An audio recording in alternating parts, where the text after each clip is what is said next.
Darryl, it's so nice to see you and thank you for being here. Thanks very much for the invitation. I'm so looking forward to tonight's conversation. Yeah, me too. And it's a topic that I think we can all relate to in many ways. We all understand a lot about our physical activity and our well-being, but actually there's so many subtleties to this about why it matters, how we can make it part of our lives. And you bring such a unique perspective on this with your primal play method and the joy that comes with a playful approach to life. So I'm really looking forward to exploring that with you. And we're all so grateful you're sparing this time this evening. So for all of you who are joining now, and it's wonderful to see hundreds of people joining from all around the world. And I say this evening, of course, you may be in a different time zone in lots of different countries. Darryl and I are going to have a conversation about a range of things I hope you'll find really interesting and engaging and helpful. And then, of course, we're really keen to bring in your questions and your chat and comments. So you'll see on Zoom there is a chat function. We will try and refer to that during the evening. So please do share your own comments, observations. And of course, if you have a question for Darryl, please jump on the Q&A function. We won't have time for all the questions, but I know Darryl's really keen to address some of those, and we'll be bringing those in when we're about halfway through the event. So without further ado, really, just a very warm welcome, Darryl. And I kind of wanted to start with you. I mean, I've been following your work and your inspiring ideas on this for some time now, and find it a really refreshing approach. But you come across as such an active and playful guy. But I gather that your background wasn't always in this area. Do you want to maybe fill us in, for those who don't know your story, a little bit on where you came from and how you got into this area? Yeah, so I worked, my previous career was working within investment banking technology. So couldn't get more serious an environment than that. And to give you an idea of one scenario, one situation in my previous career, having a glass of water at the water cooler with a colleague, and we were laughing about an incident that occurred earlier that day, and we were chastised for laughing in the office, and for having a 10-second laugh in the office. And when I say chastised, I mean we really got pulled over the hot coals. And so that gives you an idea of how volatile that environment was. And I remember my boss saying to me, "You're not here to have a laugh. You're here to help the bank make lots of money. That's why you're here. That's what you're getting paid for. You're not here to have a smile on your face. You're here to have a frown on your face all day, every day." So that's the work that I used to do. Very lucrative. Certainly lots of financial rewards. It was a meritocracy, but within a short space of time, there was a significant impact on my health, and most of that was mainly physical. High blood pressure. I was pre-diabetic. I was told I had a very high chance of a cardiac event, meaning a heart attack or a stroke, within the next 5 to 10 years. And that was my wake-up call to reevaluate what I was doing with my life. So 16-hour days in front of a computer screen, then coming home, spending more time in front of a computer screen, pretty much sedentary, almost 24/7, to then start thinking about what I could do to improve my health. And so for me, physical activity was the gateway to better wellness, to improving my physical state. And then of course there was a significant amount of benefits that came from that. No requirement to take medication being the number one benefit. So I didn't have to take statins, which was the recommendation. I didn't have to take beta blockers for my blood pressure. I didn't have to take metformin for pre-diabetes. So that's what happened. That was the sort of amber warning as to what could occur. And the meds, I was told I would need to take those for the rest of my life.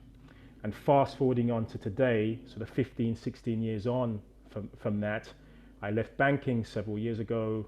I decided that I wanted to focus on physical activity and movement, more importantly, as medicine.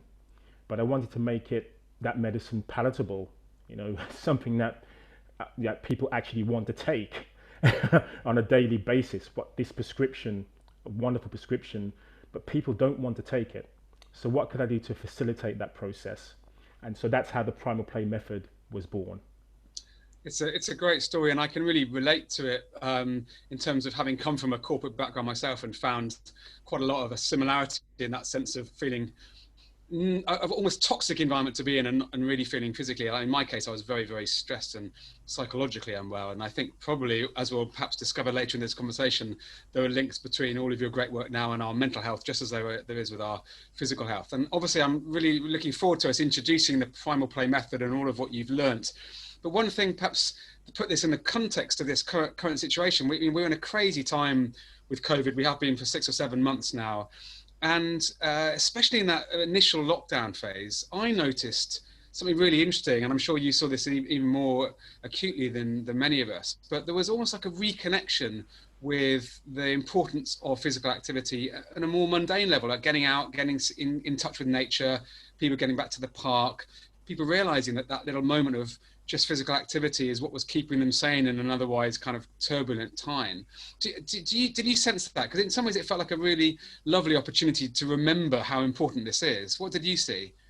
Yeah, so I was thankful that the UK government, pretty much from the day one of lockdown, enabled physical activity as one of the reasons for you to go outside.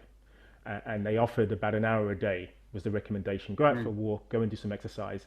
So I took full advantage of that, and went out on a daily basis. The first few days, it was really like walking, you know, like 28 Days Later, if you've ever seen the movie, like a dystopian nightmare, streets deserted. I'd be the only person walking for miles. and But after a few weeks, I noticed people in my local park, my local playground, started to take advantage of this natural environment right in the middle of the city. And when I say taking advantage, I mean the fact that people couldn't sit on benches at that time, they couldn't sit on the grass and have picnics or barbecues. The playgrounds were shut, so families couldn't take their kids to play on playground equipment. People couldn't play basketball or football or any of those sort of organized sports. So what I saw was this return almost to my child, like what I remember from childhood. So traditional, conventional games, children playing hide and seek, people drawing hopscotch in chalk. There was chalk all over the place. Children basically amusing themselves, using their imagination. Parents teaching their kids games that have probably been long forgotten, but reintroducing those games to their children, and taking part in risky pursuits. So I remember seeing a grandparent encouraging their 5-year-old grandchild to climb a tree, to balance on railings. I saw children unsupervised building dens. Incredible. And I hadn't seen, living in this area for about 10 years, I'd never seen that sort of behavior in terms of physical activity before. And let's just take the focus away from the children and families, which was great. Families were engaging with each other in terms of physical activity. People were off their smartphones.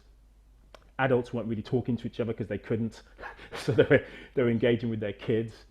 But I also saw adults doing things that I hadn't seen before. So people weren't just running around the park in circles. People had music on, and they were doing some sort of choreography session, you know, themselves and some sort of speaker playing some music. People were learning to ride BMXs and doing BMX tricks. Adults were on skateboards. There was almost, as I say, this nostalgic return to the joy of movement. And when people were in this state of you're only allowed to exercise for an hour a day, people decided to have fun doing it. Mm. And fortunately, that sort of twilight of wonder that I saw, I was kind of like, people are starting to listen to me. Finally, people are playing more. Within a few weeks, as lockdown started to roll back, to become, you know, where we are now, where the restrictions have been lifted, we've gone back to where we were.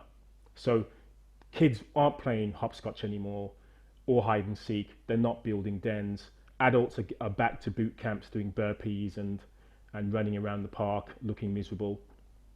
And it's such a shame, because that sense of wonder and joy and amusement has disappeared. Mm. And we're back to this serious pursuit of no pain, no gain. I guess this is a lovely Yeah. way of introducing, what you've been working on these recent years with this idea of encouraging play. And of course, we shouldn't, there were many benefits that came from lifting lockdown again. I mean, Tanya in the comments here was commenting on how her anxiety and depression have been improved since the leisure centre's been back open again. There's all kinds of reasons we should welcome the increased freedom to be physically active, but keep this Yes. element of fun. So what is the primal play approach, Darryl, and how can we sort of understand what you've been preaching for all this time? Yeah, so primal play, the primal play method is basically taking evolutionary biology, evolutionary fitness, so basically what makes humans who we are when it comes to physical activity and movement. That's one. Acknowledging that we are social beings, so how should that be incorporated in physical activity? Using the modern science of physical activity, sports science, what are the benefits, both physically and mentally, for people who participate in physical activity. And finally, to facilitate this process of, okay, we have the knowledge, we have the awareness, we know why we should be moving, but what's going to make us want to do it? So I use play psychology and play theory to tie all of these things together. So the serious pursuit of playfulness in combination with physical activity not only enables us to better achieve our physical, almost, birthright, what we're able to do, what our body should be able to pursue functionally and practically, but also all of the other benefits that we get emotionally when we're interacting with others, and also in terms of the feel-good hormones which are activated, improving our mental state and reducing our risk of anxiety and depression. So we already know there's a significant amount of science supporting the benefit of physical activity and reducing the risk. There's like a 30% reduction in risk of anxiety and physical and anxiety and depression for someone who meets the minimum physical activity guidelines of 150 minutes of physical activity per week. And those benefits are extended, enhanced if you take that physical activity outdoors in nature. So looking at the color greens, for example, that alone reduces your blood pressure. So physical activity reduces your blood pressure by taking part in regular activity. Being outside reduces it again. Being outside, you have greater stimulus. We respond to that kind of biophilia that exists, our innate desire and appreciation of nature. So you're compounding the benefits. But most importantly, from my point of view, is once you add play, once you add what we access in terms of our ludic genes, which we all have, which are universal, not only to humans, but to all of the animal kingdom. Play is universal. When you utilize play as part of physical activity, you basically are hitting so many checkboxes that don't come about just by physical activity itself or just by being in nature. It's only facilitated through the use of play. So one example would be serotonin or endorphins. So serotonin, known as the happy hormone, it's activated if you go outside in daylight. Being in nature, you'll increase the levels of serotonin. You feel better. If you're physically active, again, you're increasing the levels of secreting serotonin. If you're playing, even a significant bigger dose of serotonin is activated, which is why you feel great when we're playing. But also endorphins. And this is something that I'm so fascinated by in terms of the science of hormones and these neurotransmitters. So endorphins, the runner's high that we may be familiar with, endorphins are actually the body's natural painkiller. They're an analgesic. Not many people discuss this, but that's why runners get their high. That's why people who take part in physical activity feel great, because not only does this analgesic work on the brain, it also works on our muscles and on us physically. And so when we take part in lots of exertion, our body's flooded with endorphins to help us feel good about what we've just done. And when we play, we produce even more. And we produce it at the beginning of the activity, not at the end. So imagine telling someone, Sorry, go on. yeah, so sorry, just to quickly finish. Imagine telling someone you'll feel great after an hour's run, which is what people tend to talk about. Oh, I felt great after my run. But if you play, you can feel great immediately. instant gratification, instant release of endorphins, which is why when we play, we feel great now, not at a You're later date. reminding me of that lovely quote, which is, "We don't stop playing because we grow old. We grow old because we stop playing." And of course, lots of what you've said is a reminder that being physically active is great for our physical and mental health. But you sort of seem to be saying that there's a layer on top of just the activity around almost the attitude we bring to it, this playfulness. And Yeah. yet, as I look around the exercise community, I mean, I'm a keen cyclist. You see lots of runners and people who've made gym commitments and take it very seriously. A bit like your reference to the investment banking world at the start. There's a lot of kind of really serious self-betterment, all of which is to be admired. But I think some of us risk losing that sense of humor and joyfulness in our activity. How have you managed to regain that? What's the secret to discovering a sense of play when we're being active? Yeah, well, again, this is not knocking people who are highly motivated, who have significant willpower and lots of initiative, who can say, right, I'm going to take part in an exercise program. This is really good for me, and I can get it done. However, only 4% of people who sign up to a gym at the beginning of the year are there at the end of the year, taking part in regular physical activity. 50% of those who buy a fitness tracker so they can use it to go for their daily run don't even actually use it. They buy it, they put it in the drawer, they never see it again. So there's a significant issue with not intention. The intention is certainly there, but the levels of participation and the levels of sustainability are the rates are very, very low. And gyms love this because their models tend to be based on membership, not on attendance, because usually gyms don't have the space or the equipment to be able to cater for all of the members who've signed up. So it's a great model, and this is basically human nature. Human nature tells us to admire convenience, to conserve energy. That's what our body is constantly telling us every single second of the day. Slow down, take it easy, find an easier way, find a shortcut. That's what our bodies are telling us. That's what our DNA tells us. It primes us for this. There's an advantage. It enables innovation. It enables us to stop walking and create the wheel. It means we have the technology that we're using tonight. There's the advantage. The disadvantage is in the 21st century, when our environment is engineered to be physically inactive, that's what most of us will choose to do. So we have to create a way, and that's why I use play and the Primal play method as a way to make it easier to make the decision to be active, but not one that's based on punishment, kind of punitive measures, on grimacing your way through the activity. So, if you think about it this way, most people spectate when it comes to physical activity. Parents watching their kids take part in structured sport is one example. People watching Premiership footballers, the millions or the billions around the world who watch Olympic athletes. That's the pinnacle of physical activity and participation, is people watching. Imagine you taking your dog for a walk, if you own a dog, and your dog would say to you, "Oh, do you mind, can we just stay here for a second? I want to watch those dogs playing chase. I want to watch those dogs playing fetch." And there's a congregation of dogs going, "Oh, isn't that fascinating? How wonderful it is that those dogs can move really quickly and gracefully and powerfully.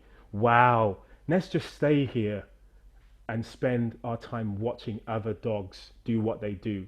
I have a dog, and I'm pretty sure that's not how it works. No, no, they respond to those other dogs by wanting to take part themselves. And children have this as well, as I'm sure, if you have young children, they see people moving in the park and they're like, "Mom, Dad, why aren't we doing this?" Why aren't we On the taking part? subject of why aren't we doing this, Darryl, I feel motivated to ask if there's something you might share for us to do interactively to be a bit active during this session. But before we come to that, I just wanted to share one of the many comments that have come up here. Andrea has said, I think a lovely example of the kind of challenge we place for ourselves, but then actually how we can respond to it differently. So she said, "I'd love to start jogging and running, but I'm obese and have been struck by the memory of being told by someone that I could have a heart attack." Obviously quite a frightening message. But she then said, I adore walking in the rain it makes me feel so alive. And of course, that's just a lovely example of just a simple, natural outdoor pleasure that brings that sense of joy. It doesn't matter about whether it's an elite sporting event or not. It's Yes. just, it seems to be a lovely example of what you're saying. Yes, exactly. Anything you can do to avoid being sedentary. Most of the dangers of physical activity are when we're sitting. That's pretty much the problem. It's the amount of time we spend sitting on very comfortable chairs that remove the need for our bodies to actually support ourselves. So we don't need to utilize our structure, our musculoskeletal system, to support us in these really comfortable chairs. And even if you go back, even the chair, for example, the chair is a relatively recent invention. We don't tend to realize this. It's a relatively recent, and I'm talking like within the last few hundred years, like post-industrial revolution.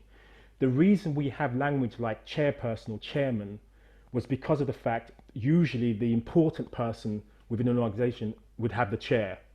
Everyone else would be standing doing the work, and that's why the throne has significance for royalty. For example, even when I go back to my childhood, there were no seats at bus stops. There were no seats or chairs in train stations. They didn't exist, and even if they were the really poor quality plastic at an angle, so you couldn't, you would never feel comfortable. So now chairs have just become like beds. They become more overblown, almost engulf us as we sit in them, encourage us to be even more passive within a seated position. So this is, we're fighting a lost cause in many respects. So I'll set you an You even know. bigger challenge on top of all that you just said. So here we are. Here I am sitting on a relatively comfy chair. We've got Yeah. an audience here of hundreds of people who are probably mainly sitting down as well. How Yes. can you get us active and playful even while we're sitting here in a webinar? Over to Yeah, you. so here's a quick one. So normally I try to use a standing desk, but I'm going to respond to the challenge by remaining seated. And this is a really simple challenge which involves a cross body movement. Okay, so basically my right side of my body is going to be tapping my left shoulder. So right hand to left shoulder, left hand to right shoulder. Okay, and we're just going to quickly tap from one to the other. Okay, come on, a bit faster, Mark. You can go, yeah, good. All right, okay, and now I'm going to make it a bit more confusing because I'm going to add double taps. So double tap, double tap, double tap, double tap, double tap, double tap, double tap, double tap, double tap, double tap, double tap, double tap, double tap, double tap. Okay, triple taps, double taps, 5 taps.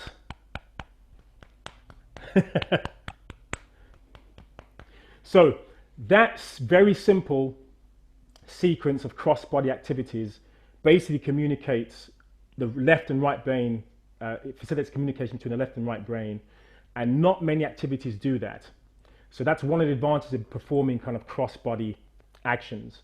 And when you add a bit of spontaneity or improvisation, okay, double tap, single tap, double tap, single tap, double tap, single tap, for example, that increases oxygenation to the brain. It helps us to stay in the moment and mindful, even though we're going at speed. So again, this advantage of staying in the moment, even when there's mayhem, I mean, we're kind of almost introducing chaos right there with this challenge, this cognitive challenge, this coordination challenge. So there's just one example. Another example is using the power of visualization. So if I want to do some resistance training right here without any equipment and without doing body weight exercises, which can be quite challenging if you've never done anything like that before, you can just use your visualization and your imagination. So let's just imagine we have a huge boulder, kind of Raiders of the Lost Ark sized boulder in front of us, okay?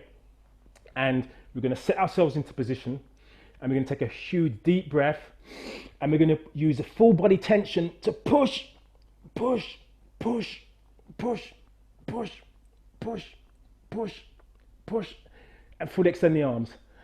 Okay, so I know, Mark, you were just going through the motions.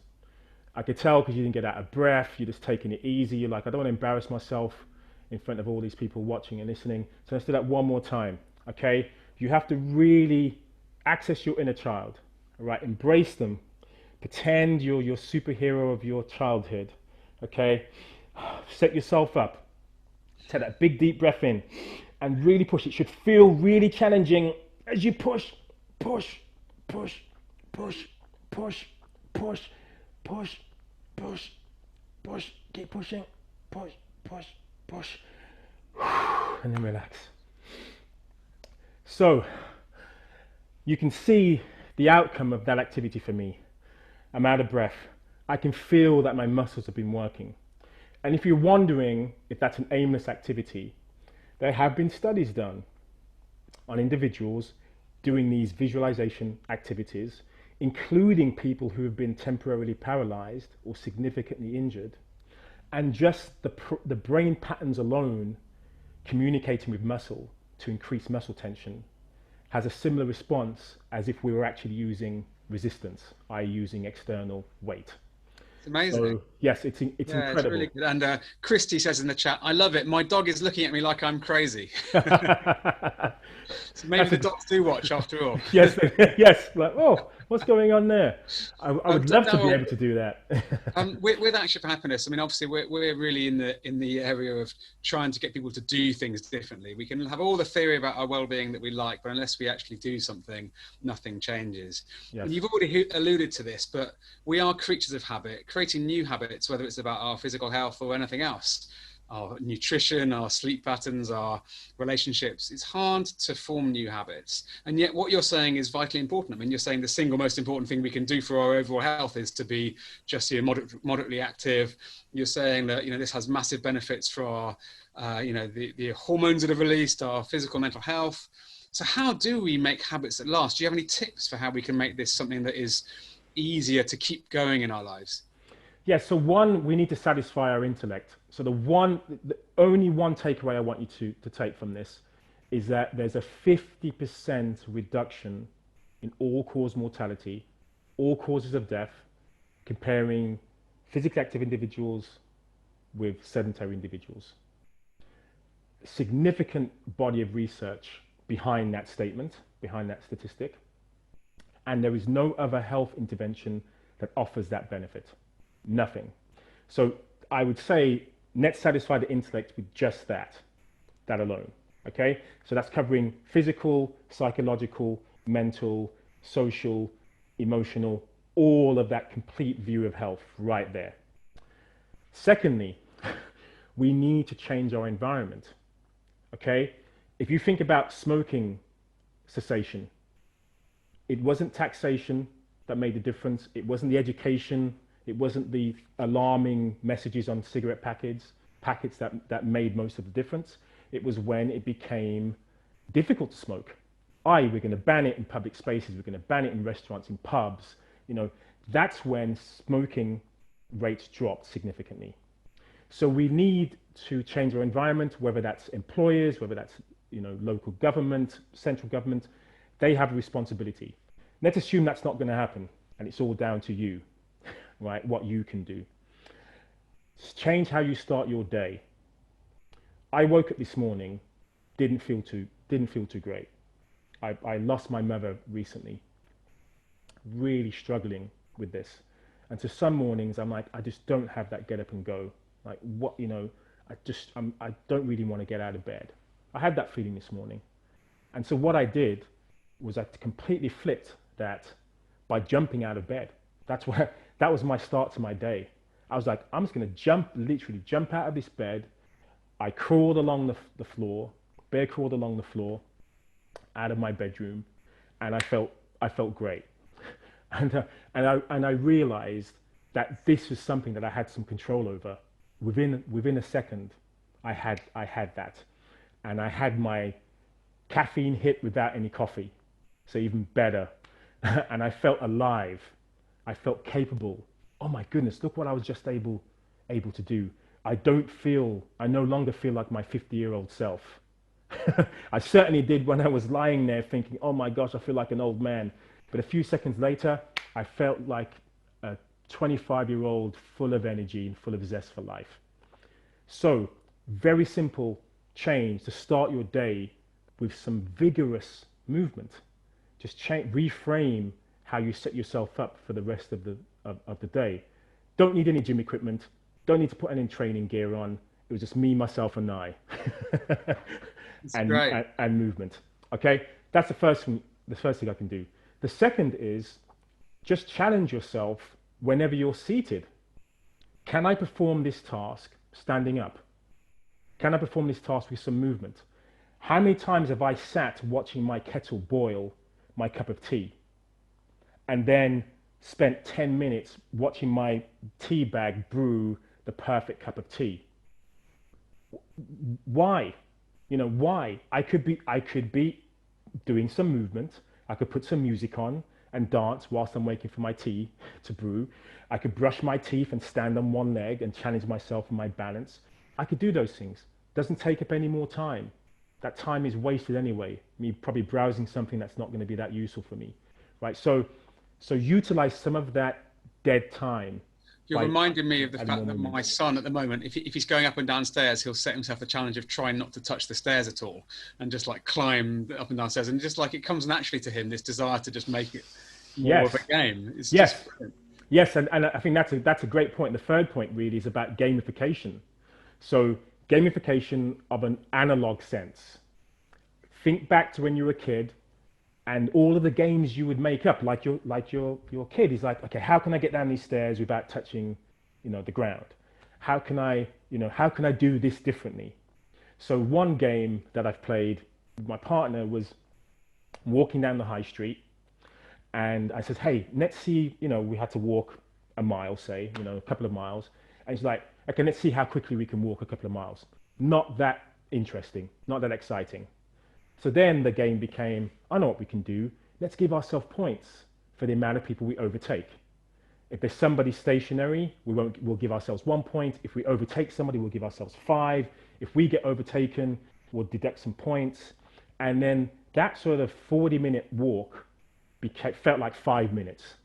And we were kind of bobbing and weaving in front of people. We couldn't run, so we set, there were some rules that we set up. And it was an incredible, fun game where we got some physical activity in, but it was fun. We were in the moment. It felt like we were, again, accessing our inner child. It's great. Yeah. I love these stories. This is so helpful. Those are really great hints, changing the environment, avoiding convenience, making it a game. But I also I'll just take a moment just to acknowledge your loss that you mentioned, you're losing your mum, and just gratitude for the people in the chat who've acknowledged that. Brenda, Lisa, Pilly, Brian, many others just saying really sorry for your loss. And of course, talking about play, talking about fun and joy, it's easy to sort of brush over some of the darker, more difficult things. Loads of people are facing loss, adversity, fear at the moment. And I've heard you talk about the connection actually between trauma and play. Have you found that this kind of approach can help you even in those dark moments after losing a loved one or facing a difficult time? Yeah, and I mean, I suppose alluding to mental health, I was formally diagnosed with PTSD in 2017, and that was after an event that occurred in 2005. So in 2005, I was a victim of the London bombings. July 7, 2005, I was meters away in adjacent carriage to the explosion at Edgware Road. And I certainly felt at that moment I was going to die. But at the time, I felt I dealt with it really well.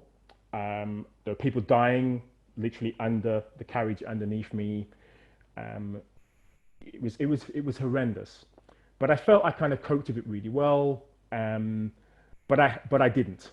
I kind of manned up. I was working in banking. I didn't want to see a therapist. I was okay. I started to commute by bike, so I was cycling like 15 miles to work there and back because I didn't want to go on the tube. So that was the first incident. 4 weeks later, I think no, 3 weeks later, the 21st, a couple of weeks later, there was another attempted attack in London, for anyone who remembers, on the 21st, but the bombs hadn't exploded. That was the first day I went back into work. So I took 2 weeks off working from home.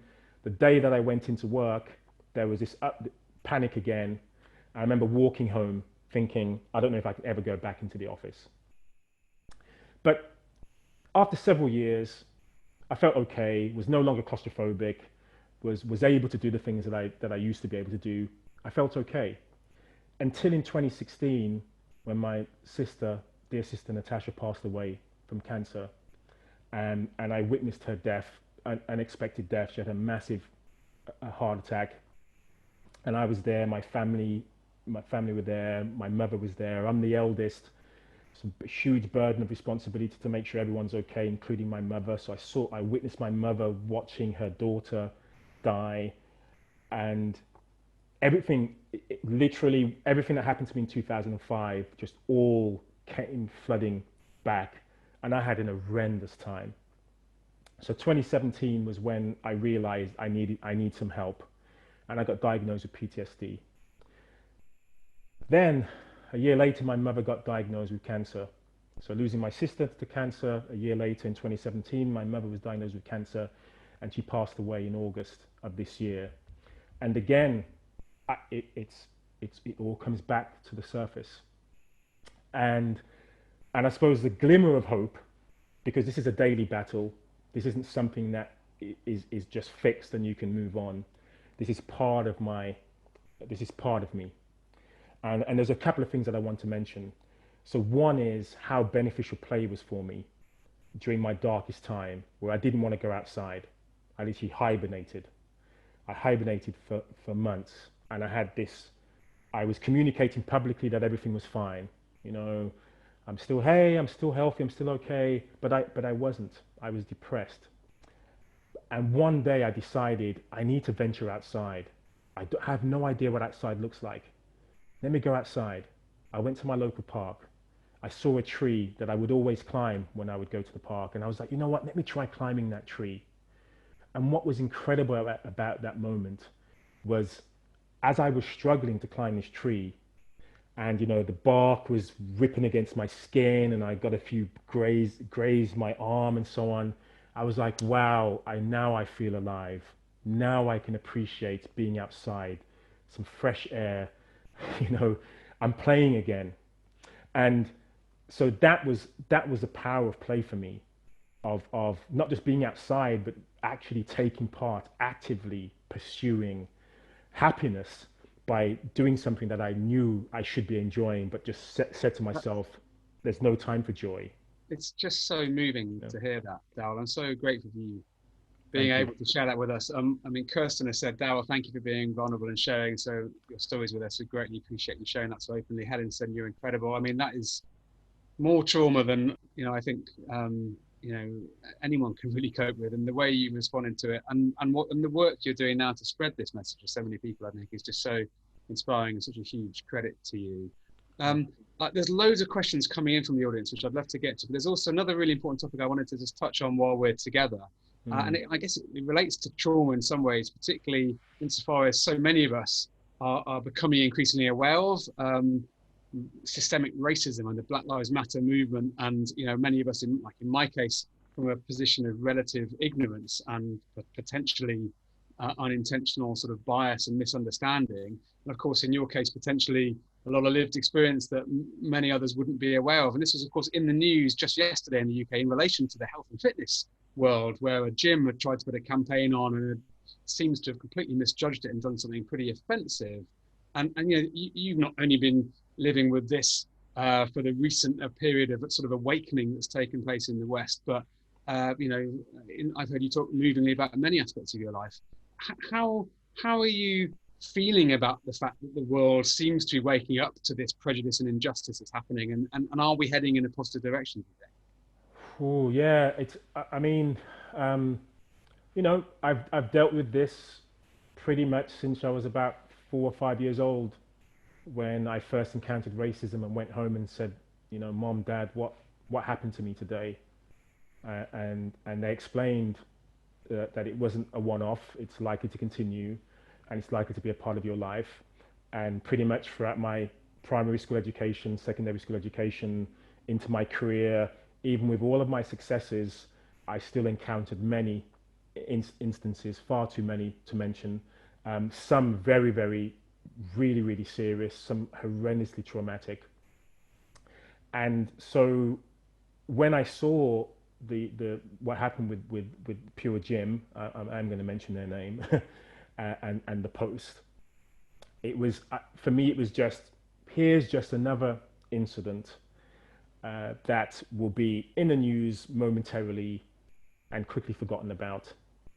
But yet the trauma, as you mentioned, Mm. that stays with people like myself.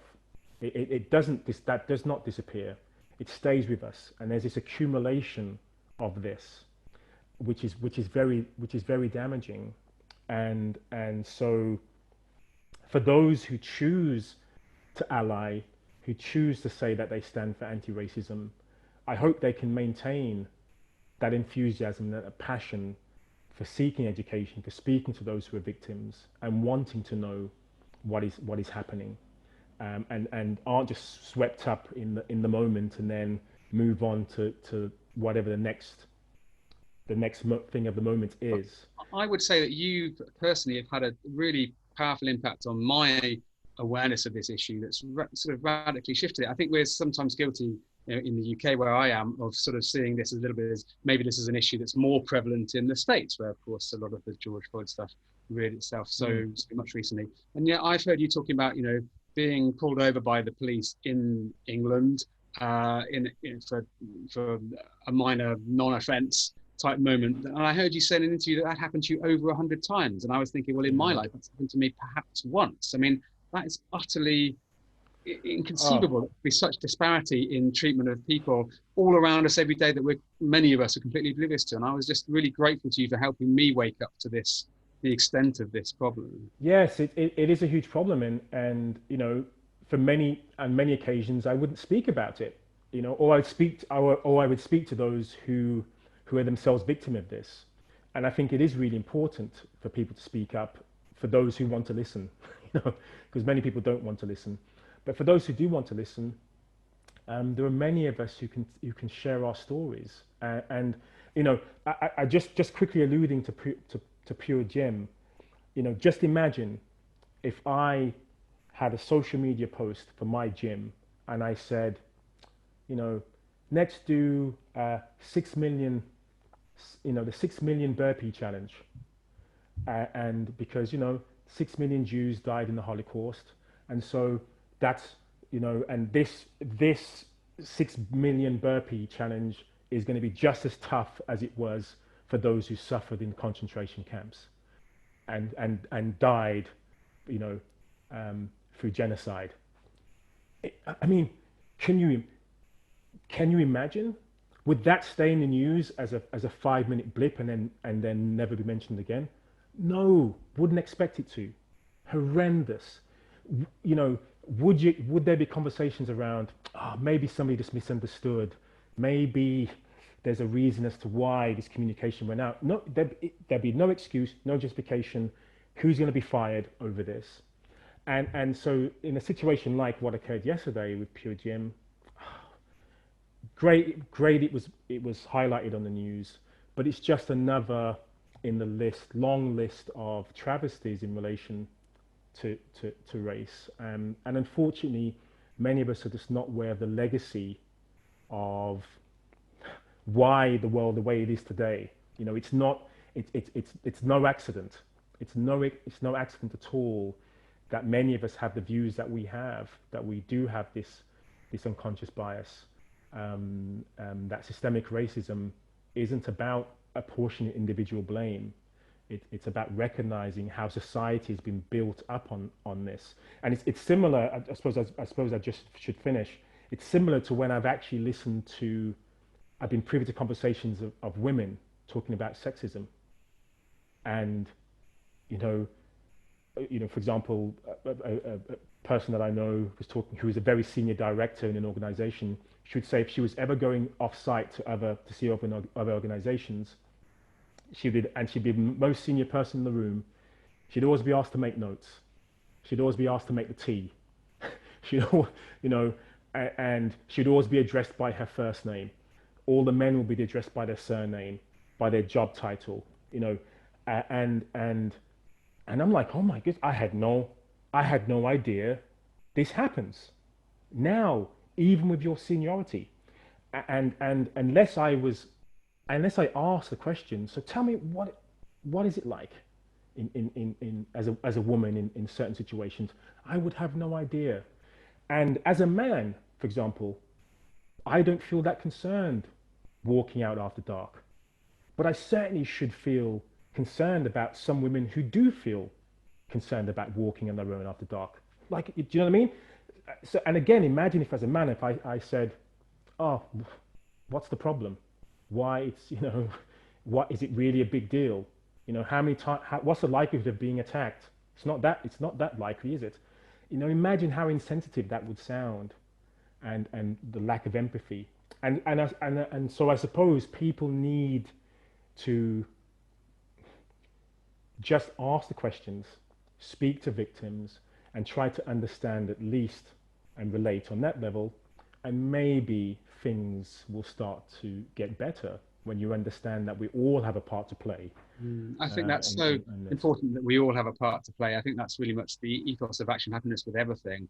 And obviously, on your main topic, the sleeping around movement, there's so much of a part we can play. But when it comes to some of these prejudice and bias, step one for me and for many others has just been, let's just wake up, pay attention, and listen and look and learn and notice this stuff's happening, and then do whatever we can to raise awareness, to get involved, to stand up against intolerance in all its ways and forms. Darryl, there's so many amazing comments in this chat in thanking you for what you've just said then on this really important issue on all of this stuff. And people have been asking, could we share the chat? So we will do that.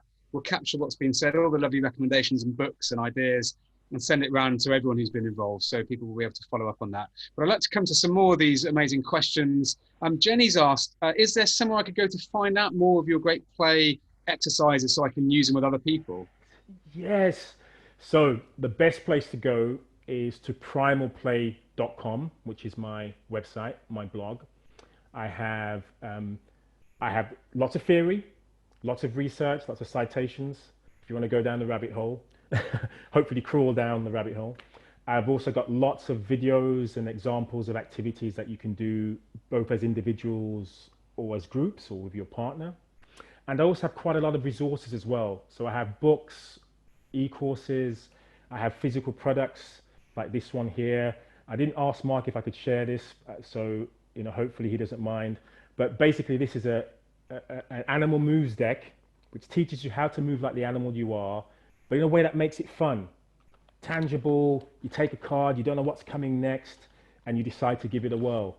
Okay, what's next? Oh, double next card. See, I had no idea what was coming next. So these are the sort of things, sort of ways that you can encourage more playfulness in activity. So here's one of the cards here, doing a gorilla walk. I won't do that now because we're having a chat, but I think going back to basics and utilizing nostalgia, which is really important, and not utilizing tech all of the time. I'm not getting notifications by using this. If I'm reading this card, I'm not going to be distracted by something else. I'm like, yes, that's what I'm going to do next. So even fitness apps on phones, they're great, but there's just so many other distractions. Yeah. I'll just read my timeline first before I do that exercise. So I'm trying to literally roll back the clock in some respects, and saying, hey, just enjoy movement. Seek it for pleasure, seek it for purpose, and make sure it's sustainable for life. So a lot of people are saying on the chat they love the idea of the cards. Nico said he's got the cards, they're great. Thank you. If you could maybe send us the link where people can find out more about them, we can then share that tomorrow as part of the follow-up to I will do that, and I've also got an Action for Happiness discount code as well. So for anyone who will access that link, that email that Mark sends out in the next day or so, you can get a discount on the cards. So I probably shouldn't have said that, because then you would have paid full price. But at least there's an incentive for you to check the email and have a discount code. And I suppose the one thing that I really wanted to mention, and I'll be very brief with this, is what I call the superhero matrix. So this is another practical takeaway that is universal. When I was in my darkest days, I focused on my inner superhero. Who was my superhero as a child? And that was Superman for me. And when I looked at Superman, I looked at his strengths, his weaknesses, and there aren't very many of them. I focused on his kryptonite, and I focused on his arch nemesis. And I recognized that all humans have this matrix. We've all got strengths that we can always rely on. Even in our darkest times, we can always rely on them. They are always accessible, always there for us. There are weaknesses. Some of those weaknesses we can develop. We can try to mitigate the risks of those by getting help from other people, by personal development. That's the second. The third, and this is the critical one for me, is actually recognizing our kryptonite. There are so many of us that are spending so much time and energy trying to turn our kryptonite into something useful, and it's a lost cause. Superman, for example, can't do anything about kryptonite apart from avoidance. He can't get stronger. He can't become more invincible. Kryptonite will always be deadly. And this is useful for me to recognize what my kryptonite was in particular situations. And the last point was about my arch nemesis. So in Superman's case, it was Lex Luthor. And Lex Luthor will do anything he can to undermine whatever good Superman wants to do. And that arch nemesis for me was my environment. So my environment was telling me, stay inside, cooped up, don't go outside, don't feel better about yourself, Darryl. Why would you want to do that?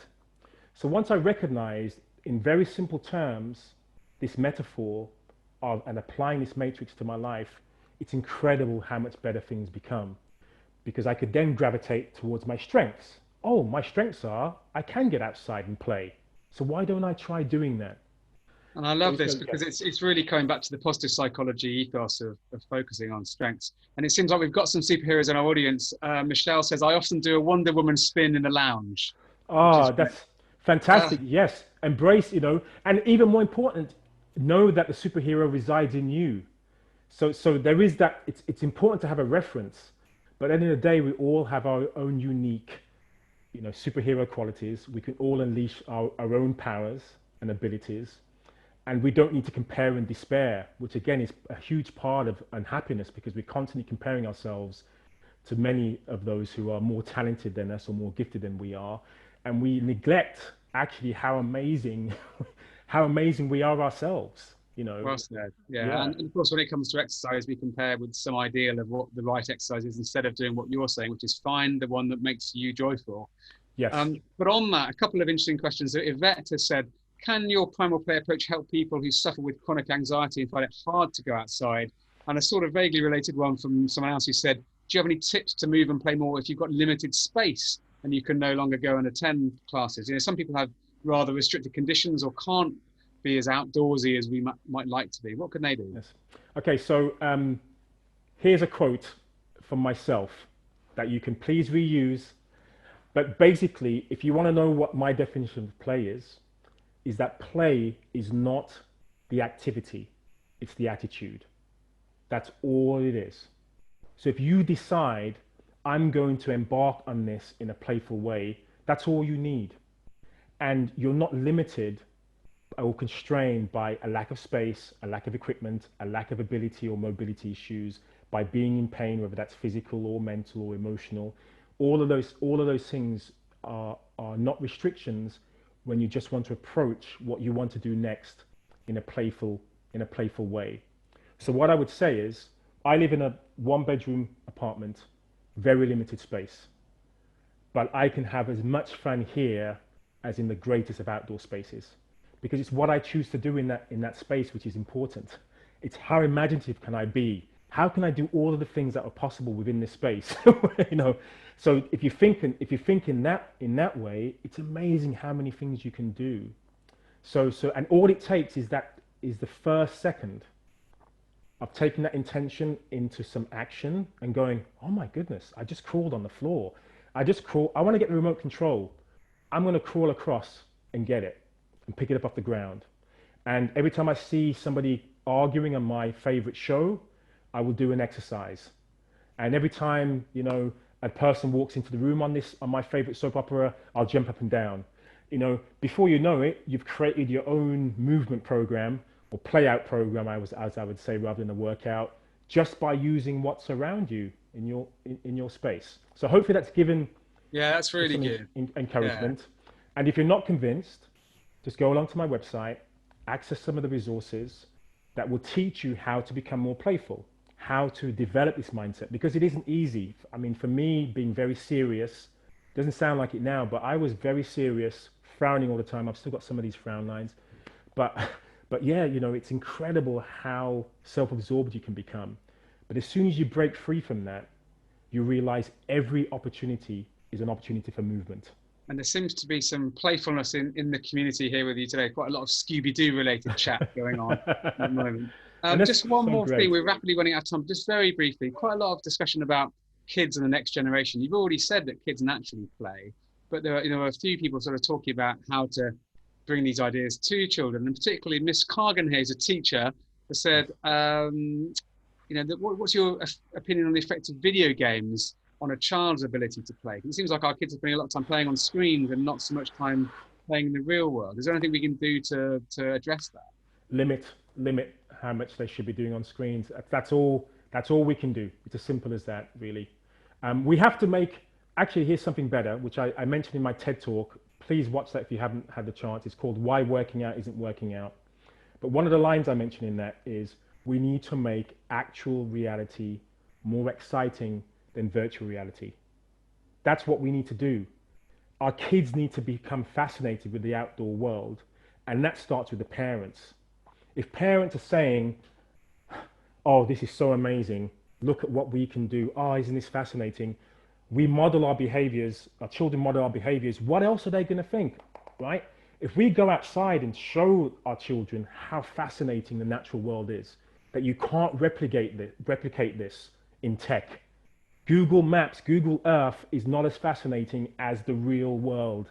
Smelling, touching, feeling, all of those things cannot be replicated by technology, thank goodness. That's what we need to discuss with children. 75% of children spend less time outdoors than prison inmates. Imagine that. Wow. 75%, yes. That's because, crazy. yes, society recognizes that prisoners need an hour of time outside because there's less violence, they're better behaved, they're healthier individuals. But for our kids, we don't assign the same level of responsibility to ensure that that happens for our kids. So well, that would be my said, tip. and I think it's true of that generation, and it's true of adults as well. And so, Darryl, we're out of time. This has been an amazing whirlwind tour through your world of play. I'm so grateful to you for all of this insight. Is there any final thought you'd like to leave with the audience before we check out for the evening? Yes, I would just like to say there was another great quote, which isn't my own, but basically another definition of play is that the opposite of play is not work. The opposite of play is depression. And when you think about that for a second, if you wonder, well, what does that mean? It means no creativity, no art, no comedy, no laughter, no joy, no passion. Those are all attributes of play. And that's what we're missing out on when we don't seek out a playful path. So that's what I would like to leave with. And hopefully you have a chance to go to my website, primalplay.com, and find out a little bit more about me and find out a little bit more about you too. We found out a huge amount about you this evening, Darryl. You've shared so openly your traumas and your great passion for this work. It's been a huge inspiration. You've reminded us that play is not about the activity, it's about the attitude. I absolutely love that. On behalf of everyone here, so grateful for you giving your time. Thank you, audience, for all of the great chat and comments, all the brilliant questions. It's been a really great time together, and let's all go out there and spread the word about the power of play and make this happen. Thank you, Darryl. Thank you, everyone. Virtual high fives, everyone. Yeah, Thank cheers. you. Take care. Take care.